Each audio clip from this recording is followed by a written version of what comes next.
Position has been so transparent. We know every candidate that's been up there. We have long lists of candidates, blah, blah, blah, blah, blah. And then I hearken back to Barack Obama, who said he was going to run the most transparent administration in history.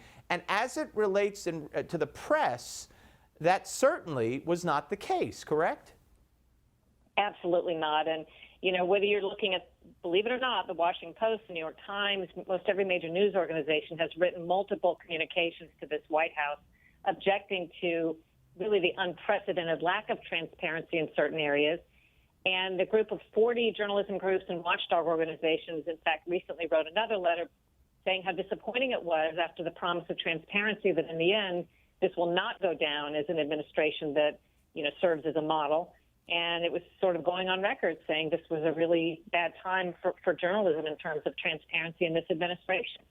Yeah, and you know, again, you would think that the press, or even though they, as you said, this letter is a very impressive letter with very impressive people's signatures on it, but you would think that the media would report this, would talk about this because it affects them.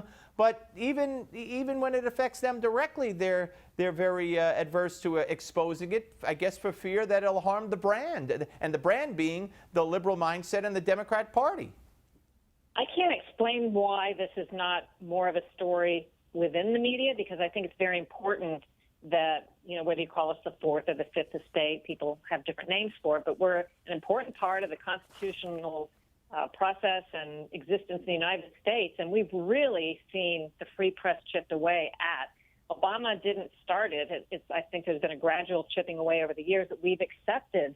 In other words, we haven't fought it vigorously in the press, and we've allowed it. And I'm not sure how you push back when we've let it slip this far, where they're restricting, you know, what we can do, what we can say, what reporters cover them, what federal buildings they can enter, all kinds of things that are inappropriate that we've sort of allowed to go on without much, without much objection.